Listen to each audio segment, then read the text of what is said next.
Hey y'all, welcome back to Ascending with Ashley. I'm Ashley. This is a collective reading. We're just going to do a check-in, see what energy is around us, and see what we can work on. How's everyone feeling? I'm recording this on a Wednesday where I am. So if you're not seeing it, that's okay. All of my readings are timeless, but I do mention the energy that I'm currently in for context of what we're pulling. Alright? One more shuffle and then we'll see what we get. Alright. Oh wait. Wow, why do we have these going opposite ways? We're listening to Trees by 21 Pilots. I love this song. What happened here? Okay. Alright, our first two energies are messages and dreams, and external and party. This external party is something that we want to be careful with. I mean, just pay attention to what you're doing, you know? You don't want to lose who you are with the, you know, habits that could be less than impressive, right? Trust me, my nickname in college was Smashley, so I understand partying, but just know that you have to grow out of that at some point. Balance out a little bit. You may be getting messages about shit in your dreams that you have to deal with, or maybe stuff that you're avoiding with this partying. You know how it resonates for you. These are collective readings.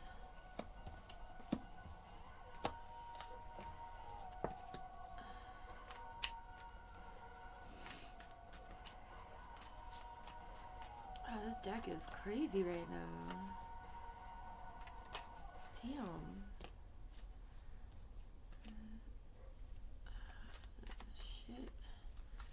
Okay, what I'm getting is that you're avoiding your shadow work. Shadow work has been a theme forever.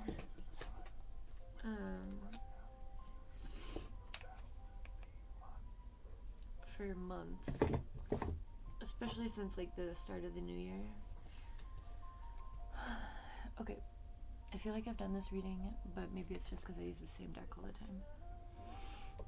I get copyrighted on this song. Wiz Khalifa tries to take me out. Which sucks because he's such a cutie patootie. Anyway, shadow side. So what your shadow is, and what a dark night of the soul is a process of taking inventory of the things that you've done wrong, the things that have been done wrong to you, negative feelings, lower vibrational things, right? Especially these behaviors or habits or cycles of whatever cycles that you're in that are causing you to stay in a place that's kind of avoiding you growing, right? Now, as far as the shadow side goes, what happens in this process is that you're gonna be triggered. You're gonna be cosmically called out, and your body's response to how you're called out, right? So if you're coming across other people who make you feel a certain way, or other people who do something that irks you, a lot of that, so those are called projections for the most part, and a lot of that is the universe putting people in your path or situations to graduate lessons, right? I think of life in this way. I know a lot of other people are like, you don't have to do anything, you're fine the way you are. I disagree. I believe if we're alive, we're constantly growing. We're like the trees, we grow always, right? Up, around, we grow. We go through cycles of losing stuff, right? Like the leaves, our shit, our sanity, right? Whatever it is for you. I'm kidding a little bit. But this process can make people go into psychosis. It can make people go into deep depressions. And so going through this process, it's important to stay grounded, right? And this partying and external, if you're seeking external validation on a spiritual journey, you're going to stay in ego. You're going to stay in the cycles of the matrix, right? You're going to constantly look for something outside of yourself, when this process is the invitation from the spirit realm, from the universe, from whatever you believe, whatever you call that, God, Sky Daddy, Creator, Jedi, I don't fucking know, it doesn't matter to me. Who you believe in and what you believe outside of yourself is up to you. And that changes culturally and geographically and, you know. Anyway, this process is not a joke. This is the integration of you picking up all of the pieces of yourself that everyone outside of you has told you since you were a little kid were wrong, made you feel shame or embarrassed or mortified, right? This process is picking up those pieces of you, whether you see them as darkness or not. The balance that we are trying to achieve is from our lightness and our darkness, right? The yin yang, our masculine and our feminine energies, right? Finding balance there and being able to flow and fluctuate and pull on energies and behaviors and things as we need them, right? Doing your shadow work, integrating your shadow, is going to give you a tool belt of darkness. One thing that I share over here is that I have a temper, and it's like a roller coaster temper. Like, I can go, and it's because of my trauma. It's rooted in my trauma from not being heard, from people blatantly choosing to misunderstand me constantly, which led to me feeling not heard, which led me to feeling not being of value, not being good enough, in all of these different contexts in my life, right? And my family was the first to do this to me, and that set the tone for all of my other relationships, right? So I live alone, I do my own thing, I'm a mother now, I am doing my best to break these cycles, but I do have my moments where I'm like, I'm so overwhelmed, I'm touched out. But anyway, I know if I get into a situation with, let's say, an aggressive white supremacist, that my anger, I will be able to match that motherfucker. Trust me. Okay? I'm not worried about that. That would be fun. That would be a fun event for me, because I've integrated my shadow side. It takes a lot of fucking strength to be able to call on that shit when you need it. And the process of doing so is integrating your shadow. Not being ashamed of that, but knowing it's a very powerful tool when it's necessary, when there's a need for it, okay? The reason I'm going a little more in depth about this process right now is because I feel like this keeps coming out. And so we have to kind of break it down a little differently than I usually do. This process of integrating your shadow, going through the dark night of the soul, so it's not just a one-night thing. I've done a collective convo about ego deaths and the dark night of the soul, and I also have shadow work playlists. You can go check out, I think it's Integrating Shadow. Daily Decolonizing has introspection questions. The Chasing Nostalgia playlists are about integrating childhood, or like healing your childhood, inner child. Hang on, let me look. Collective convos are like the more taboo topics, okay? So if you're dealing with something a little bit, like addiction or things like that, mother wounds, daddy issues, whatever, we've talked about all of that over there. Competition, stuff like that. I have a fuck ton of playlists.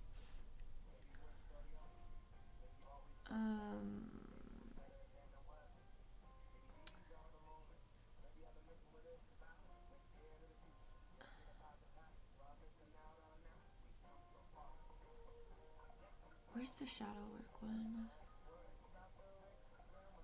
You can go check out story times too. I shared a lot about my process. I've been on this journey for like 20 years. I've been having ego deaths and psychosis and shit for a long time. I'm balanced now, but that's the process it's taken.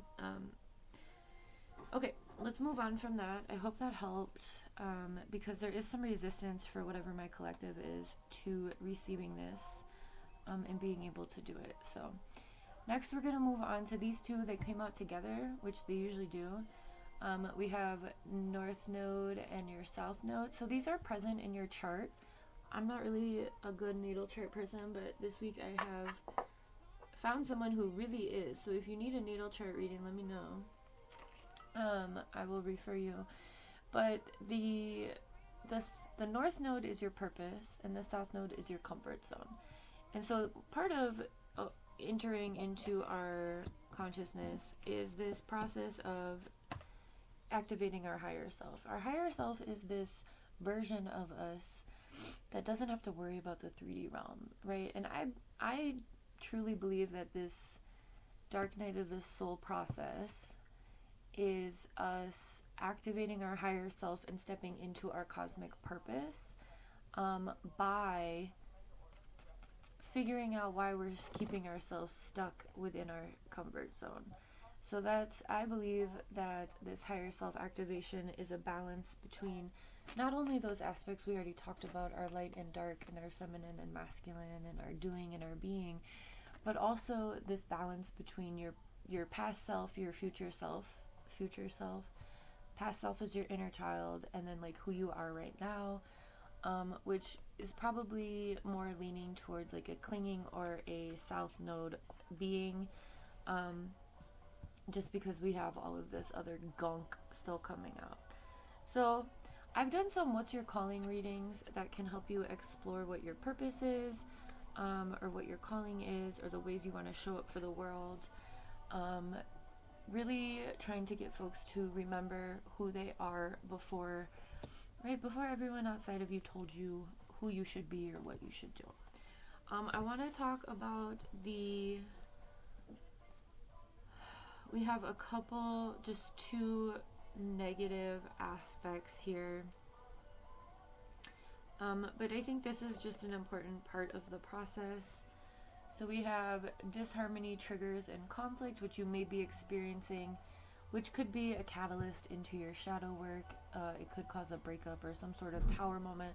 A tower moment in the tarot is just a large, a change, a transition, but it's usually forced, especially if you are being very stubborn about the growth that you are being encouraged to do. Detachment and cold. You may find yourself kind of putting that on towards others. I think that's just kind of a survival mechanism for when you're doing this work. I don't talk to anyone from my past. I mean, not really. Not people who were like really in my life. I let everyone go because I'm like, I'm living my own life. No. Anyway, with this, when you receive triggers, when trigger comes up or conflict comes up, triggers, I know that there's a lot of people who are like, no triggers, but triggers are little seeds of growth. When you feel triggered, that's, again, your body having some sort of visceral reaction, your nervous system telling you, ooh, I didn't like that because it reminded me of this, right? And instead of drinking that away or smoking that away or whatever, sit with it. Sit with it. Sit with the energy, sit with self-care. The more that we're able to stay present and grateful, even for the things that make us feel uncomfortable. Remember, getting out of our South Node, getting out of our comfort zone is what's going to put us into our purpose, right? That's what's going to make things work.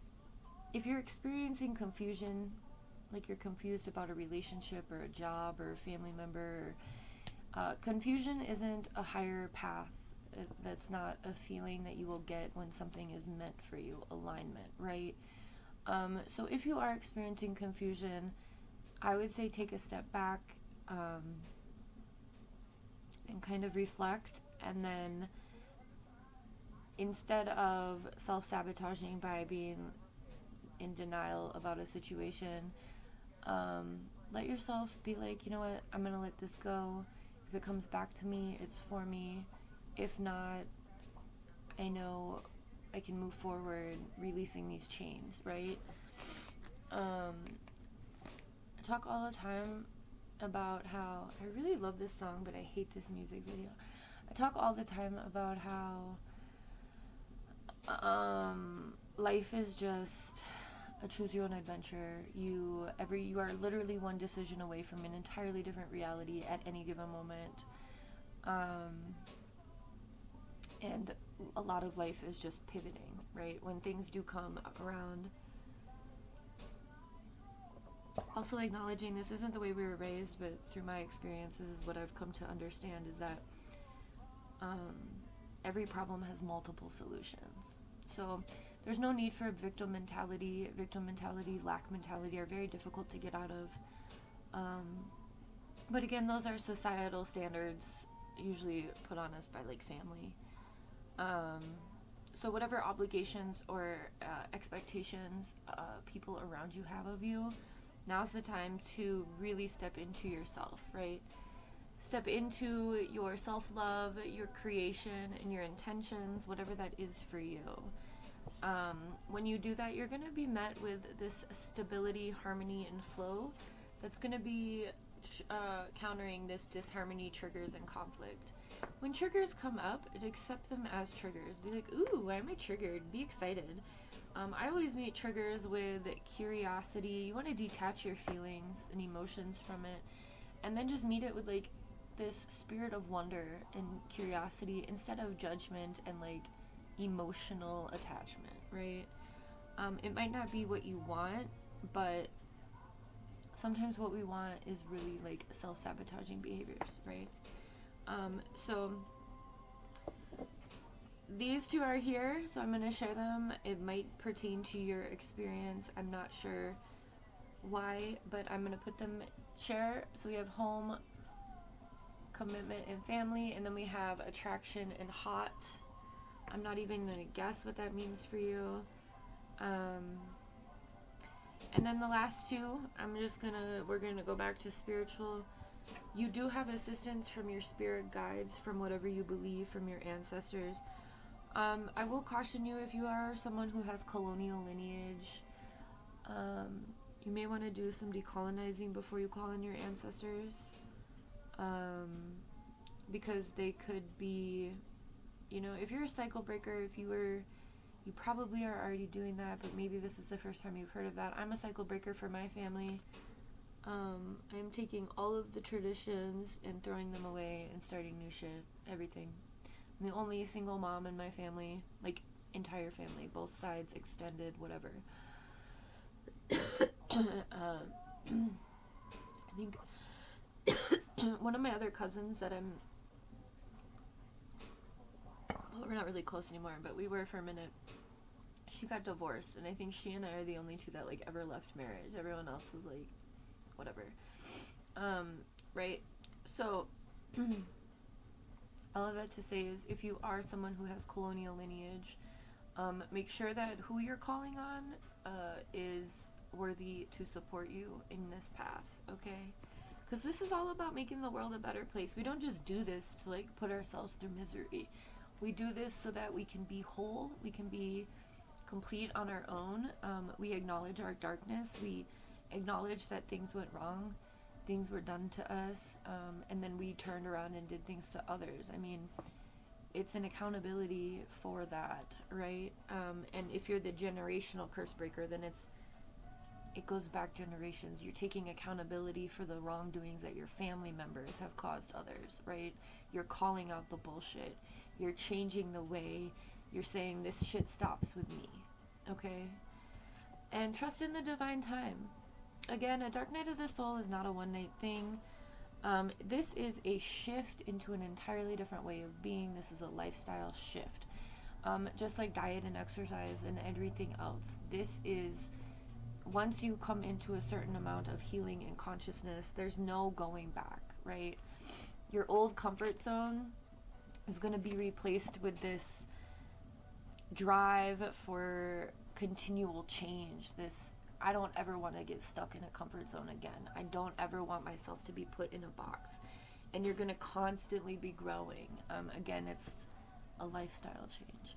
I hope this was helpful. I just need one more card to finish this grid, so let's get one more. Guarded and vulnerability. Again, speaking to the cold and detachment, I would say it's self-preservation to stay guarded in this process. Also, with this coming out, I want you to know, if you are vulnerable with people who can't hold it, like don't have the capacity to hold it, that's not on you. And you know, one thing that is a constant in this process is releasing people who no longer are aligned with our path, right? Like I said, I don't talk to any of my family. I don't talk to any old friends. And now I'm in this season of, I've really stepped into my purpose in this season. And there's no going back, right? And there are going to be people I know that are going to come out of the woodwork, right? And be like, hi. And that's part of the process of doing this, recognizing, why are you coming back now, right? When I was going through this, you weren't around. So when you get to that point, I would say, guard yourself. There's no need to be vulnerable with anybody in your life, especially if they weren't here for you through this shit, especially if they're some of the people that you're healing from. So Mercury retrograde, we're not having that until August again. When Mercury retrograde happens, that's when people can come back and try and test you. And again, those can be triggers. So when that happens, especially during a Mercury retrograde, be mindful. The past often comes back as a test to see if you're going to repeat a cycle or if you're not doing that anymore. All right? So we learn from things, we pivot when necessary, and we allow ourselves to grow, and we allow ourselves to release when it's time. Okay? Have a good one.